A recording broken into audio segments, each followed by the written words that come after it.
haddii aad eegtid alaabta taallo gurigaaga ama xitaa goobtaada shaqo waxaa hubaal ah inaad ka helaysid agab ay ku qoran tahay lagu sameeyey Shiinaha ama made in China. haddaba weligaa ma isweydiisay sida uu ku noqday dalkani dalka ugu wax soo saarka badan adduunka? Made in China is a mark that can be seen around the world. sidee dal sabool ahaa sanooyin ka hor dadkiisu ay gaajo daraaddeed cuni jireen wax kasta oo dhaqaaqaya oo ay ishoodu qabato u noqdeen maanta horyaalka adduunka marka laga hadlayo wax soo saarka?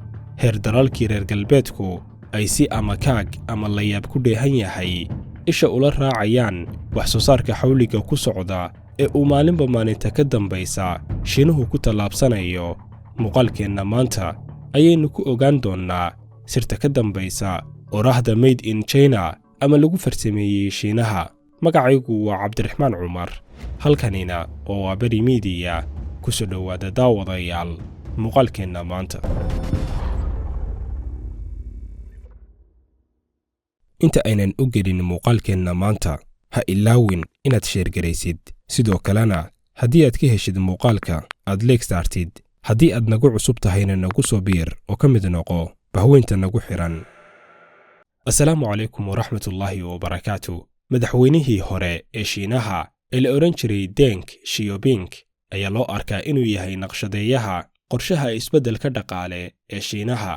Xiaoping ayaa xukunka dalkaasi qabtay kadib loolan ama halgan dheer oo uu kaga soo adkaaday koox ka dhisan gudaha xisbiga Shiyuuciga ah ee xukuma dalkaasi. kooxdan ayaa sheegi jirtay inay daacad u yihiin ama aaminsan yihiin fikradaha madaxweynihii ka horeeyey Xiaoping ee Mao Tse-tung. laakiin ugu dambayntii Xiaoping waxa uu awood u yeeshay inuu helo taageerada xisbiga kadib markii uu soo bandhigay qorshayaal badan oo dib u habeyn loogu samaynayo ama lagu hagaajinayo kharadaadkii ka dhashay qorshayaashii dhaqaale ee Mao Tse-tung. horumarkan dhaqaale ee Shiinaha ee uu sameeyey Xiaoping ayaa yimid kadib markii uu waddanku soo maray sannado badan oo ay aafeeyeen dagaallo, dhaqaale xumo iyo sare u kaca wax qoridda iyo wax akhrin la'aanta dadka Shiinaha. dhibaatooyinkan ayaa heerar kala duwan soo maray, waxaana ugu darnaa sannadihii ugu horeeyey ee yegleelidda xisbiga Shiyuuciga ee Shiinaha. wakhtiga uu Mao Tse-tung hogaaminayey Shiinaha ayaa la tilmaamaa inuu ahaa wakhtigii ugu adkaa ee dadka Shiinaha soo mara. Mao Tse-tung ayaa lagu tilmaamaa mid ka mid ah hogaamiyeyaasha sida daran u xasuuqay dadkiisa, iyada oo inta badan dadkii la xasuuqay loo beegsaday siyaasad ahaan. xasuuqyada uu Mao Tse-tung geystay ayaa lagu tiriyaa inay yihiin mid ka mid ah musiibooyinka ugu waaweyn ee dhacay qarnigii 20aad. xasuuqa daran ee Mao Tse-tung u geystay bulshaweynta Shiinaha waxaa barbar socday go'aamo fara badan oo intooda badan ay khaldanaayeen kuna dhisnaa daraasad ama qiimeyn la'aan, kuwaasi oo dhibaato badan u geystay dadka Shiinaha. bilowgii xukunka Mao Tse-tung wuxuu sameeyey qorshayaal dhowr ah oo uu ugu talagalay inuu ku horumariyo ganacsiga iyo wax soo saarka Shiinaha. qorshayaashan ayaa bilowgii hore sameeyey horumarro kala duwan sida kor u qaadidda horumarka bulshada, horumarinta waxbarashada iyo kaabayaasha dhaqaalaha. arrintani oo keentay in Shiinuhu uu isku filnaado, meeshana ay ka baxdo baahidii dhanka warshadaha ee uu Shiinuhu u qabay midowgii Sofiyeetka. laakiin mashaariicdaasi horumarineed ma noqon kuwo sii waara, taasi oo ay sabab u ahayd go'aamada qaybtood oo dalka u horseeday dhibaatooyin daran. waxaa go'aamadaasi ka mid ahaa qorshe uu Mao Tse-tung ugu magacdaray horusocod, kaasi oo uu kaga dhawaaqay kulan sannadkii 1957 ay lahaayeen iskaashatooyinka shaqaalaha.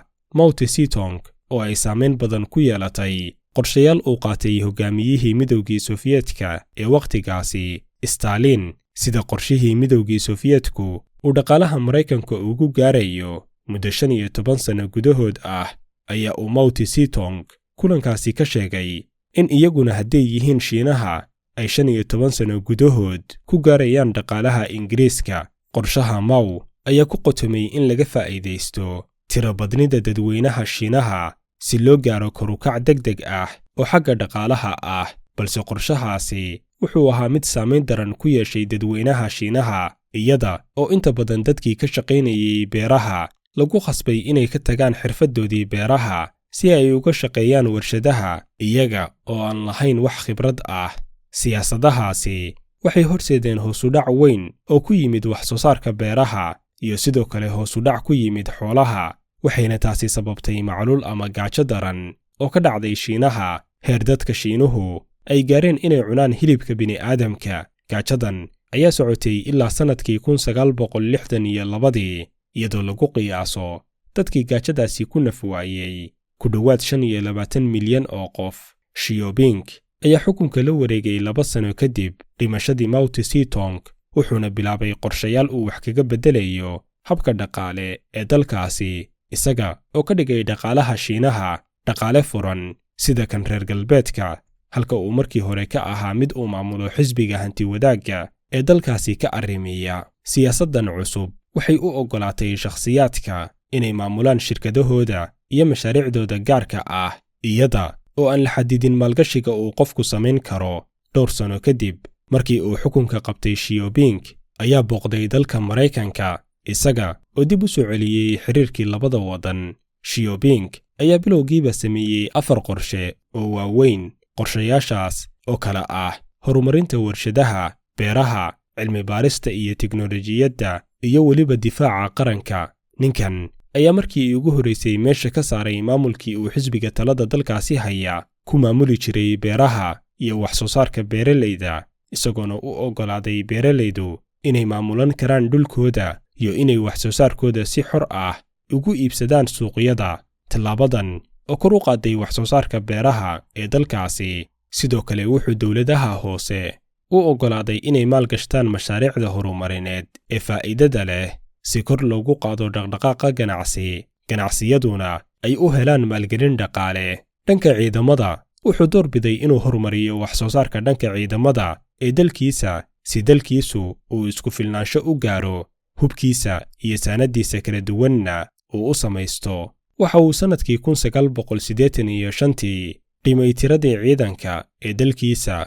Wuxuu shaqada ka fariisiiyey saraakiishii da'da weyneed iyo kuwii lagu eedeynayay musuqa, iyada oo la shaqaalaysiiyey dhallinyarada aqoon-yahanada ah ee awoodda u leh inay adeegsadaan hubka casriga ah. Xi Jinping ayaa dejiyey qorshe horumarineed oo fog oo 70 sano ah, kaasi oo diiradda saarayay horumarinta wax soo saarka dalka iyo bulshada Shiinaha. Tallaabada koowaad ayaa ahayd in ilaa sanadka 1980 ay laba jibaaraan wax soo saarka guud ee qaranka iyo hubinta in dadku ay helaan cunto ku filan.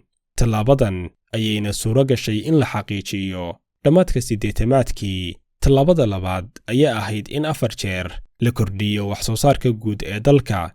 Yoolkan ama hadafkan ayay awood u yeesheen inay xaqiijiyaan 5 sano ka hor goortii ay u qorsheeyeen. Tallaabada saddexaad ayaa ahayd in sanadka 2050 la kordhiyo saamiga qofeed ee wax soo saarka dalka, taasoo la gaarsiinayo heerka dalalka horumaray. Yoolkan ayaa isaguna hirgalay iyadoo celceliska mushaarka uu ku shaqeeyo qofka Shiinayska ah bishii ay gaartay wax ka badan $1,000, halka ay sanadkii 1990 ka ahayd $55 oo keliya. Tijaabooyinkan uu qaaday Xi Jinping ayaa horseeday in Shiinuhu uu sameeyo horumar dhinac kasta ah, iyada oo uu 2001 ku biiray ururka ganacsiga adduunka, taasi oo noqotay bilowga isbeddelka Shiinaha ee xagga ganacsiga iyo inuu higsado inuu noqdo mid ka mid ah waddamada ugu wax soo saarka badan adduunka. Sanadkii 2014 dhaqaalaha Shiinaha ayaa noqday kan ugu weyn adduunka marka loo eego awoodda waxiibsiga, iyadoo suuragal ay tahay in 10 sano gudahood ama xitaa wax ka yarba uu qiimaha wax soo saarka gudaha ee Shiinaha ka sara maro wax soo saarka gudaha ee Maraykanka. Kobaca dhaqaale ee Shiinaha ayaa u sahlay dalkaasi inuu labanlaabo wax soo saarka dalkiisa 8 sanaba mar, taasi oo u suurtagelisay dawladda dalkaasi in dad lagu qiyaasay 800 oo milyan oo qof ay ka saarto faqriga sanad kasta. Sidoo kale heerka akhriska iyo qoris la'aanta ee dalkaasi ayaa hoos u dhacday iyadoo gaartay wax ka yar 5%, halka markii hore uu ka ahaa 35%. 2013 madaxweynaha Shiinaha Xi Jinping ayaa ku dhawaaqay hindise ballaaran oo ah in la sameeyo mashaariic kaabayaasha dhaqaalaha ah sida wadooyin iyo khadad tareena ah waxaana loogu talagalay in mashaariicdani ay isku xiraan ku dhowaad kala bar dadka adduunka ku nool, waxaana ka qayb qaadanaya in ka badan 100 waddan oo ay ku jiraan dalal ka mid ah qaaradda Yurub. waana mashruuca ama hindisaha lagu magacdaray waddadii xariirta.